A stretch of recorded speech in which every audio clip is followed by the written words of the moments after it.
Yung kamay ko, iba't ibang babae, iba't ibang conversations. Rocky's Secret Files. Your story they never knew existed. Tinuruan niya ako kung paano maging isang mahusay na kabit. Yung puso ko parang sinasaksak sa sobrang sakit. Rocky's Secret Files. Secret Files. With Titan Jello. Rocky's Secret Files. Rocky's Secret Files. Secret Files.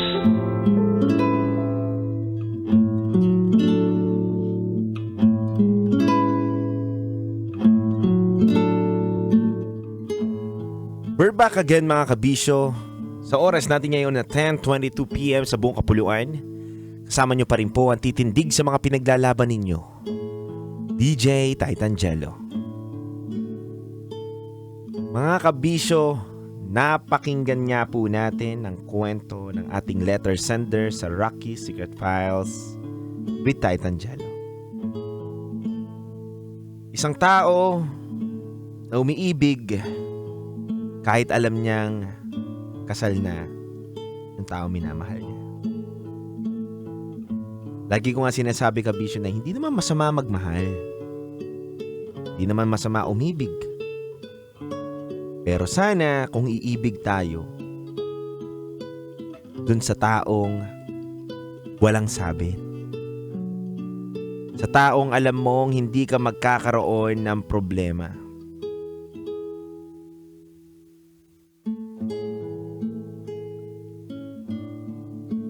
Yung tipong hindi mo na kailangan ituloy yung mga nasa puso mo na kahit alam mong ikakasal na siya, ipipilit mo pa rin. Kasi bilang isang lalaki o bilang isang babae, nakakababa ng pagkatao na pinipilit mo yung sarili mo sa taong ayaw naman sa'yo. O nakakababa din ng pagkatao na ipipilit mo yung sarili mo sa taong alam mong may karelasyon na ito. Basahin na po natin ang mga komento sa kwento ni Astrid. Maraming mga kabisyong nagbahagi ng kanilang mga thoughts, comments, and violent reaction. Una na po dito si Darwin Rosel. Astrid, you must say sorry kay Ethan about sa pag-cheat mo sa kanya involving Chris. Well, I know for sure na magagalit siya sa'yo. Pero at the end of it, you will assure na siya pa rin ang mamahalin mo. Ito kasi ang problema sa mga taong hindi pa nakaka-move on sa mga ex nila. They don't accept the reality na hindi na sila para sa isa't isa, pero pinipilit pa rin nila na siya at siya pa rin ang mahal niya. Kahit na yung isa ay may mahal ng iba. Sabi naman ni JV, may mga tao talagang maloko, idol. Gagawa at gagawa pa rin ng kalokohan kahit ikakasal na at may asawa na. Kumbaga inborn na sila.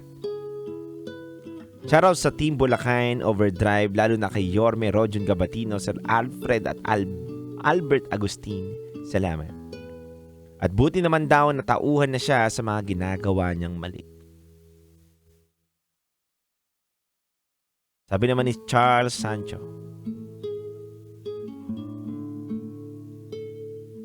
sender, kahit anong justification mo, kung hindi na pwede, hindi na talaga pwede. Ano ba? Parehas na kayong kasal pero gusto mo pang magpaka-home wrecker? I hope you'll stop na. Yun lang po.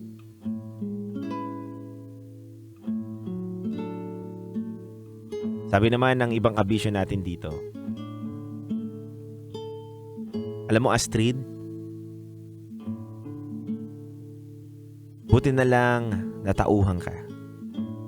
Kasi kung hindi, ang sarap mong i-helicopter sa sabunot.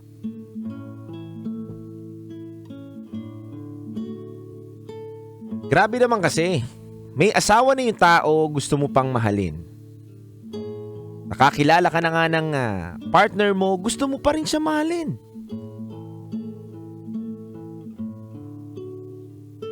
Sana naman respetuhin ninyo ang mga sarili ninyo. Respeto sa sarili at pangalawa sa partner ninyo. Kapag alam nyong kasal na kayo, o kahit may jowa lang kayo o boyfriend or girlfriend, dapat hindi nyo na kino-connect yung sarili ninyo sa mga ex ninyo. Salamat po.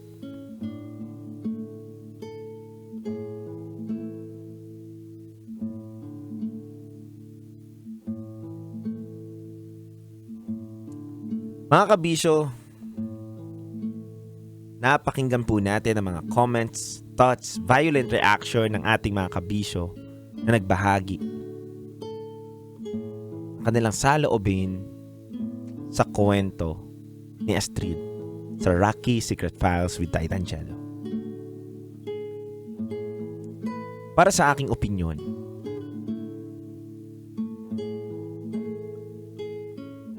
mali magmahal ng taong may asawa na.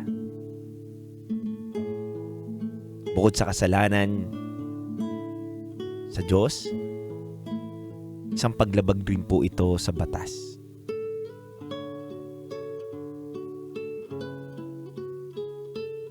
Hindi naman masama magmahal, di ba? Pero sana kabisyo, ngayon ma-realize mo na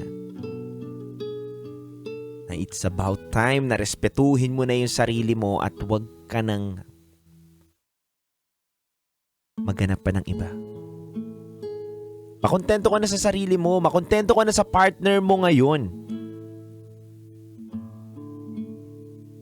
Gusto mo pala maghanap ng maraming tao na iibigin ka, di sana hindi ka na mo nag-jowa, nag-single ka na muna and tas nag-explore ka na muna sa sarili mo. Dami mong alam, sasabihin mo dun sa jowa mo, mahal mo siya, ikaw lang, wala nang iba. Pero maghahanap ka pala ng iba. Ang tigas mo din. Pa-surprise ka pa. Pabigay-bigay ka pa ng ring. Papangako-pangako ka pa na ikaw lang ibigin ko hanggang dulo. Pero kapag wala na ako sa tabi mo, yumayari na ang aking pangalawang ulo.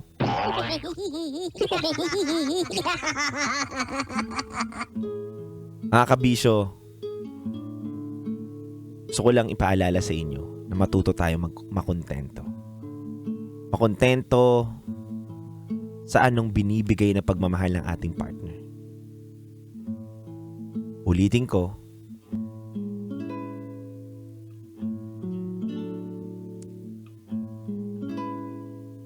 mapapatunayan mong mahal mo talaga ang partner mo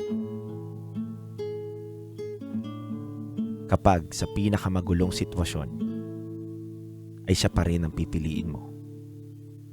Kahit na may pinakamagandang babae na nasa harapan mo, bumuka. Hindi mo pa rin nakalimutan ang partner mo.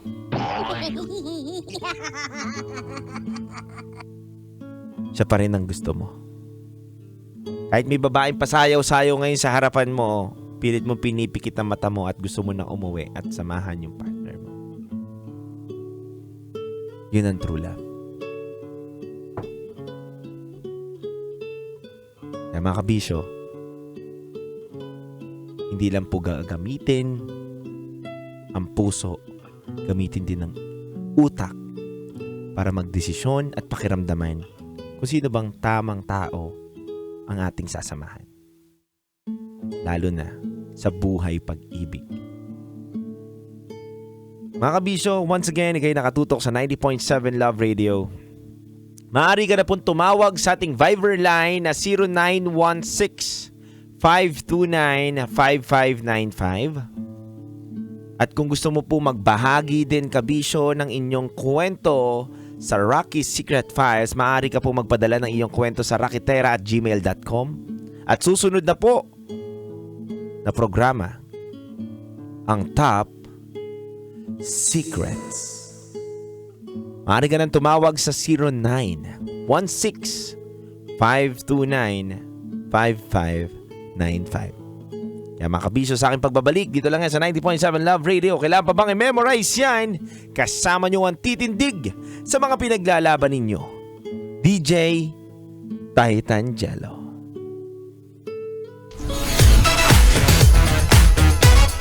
Metro's number one. Metro's number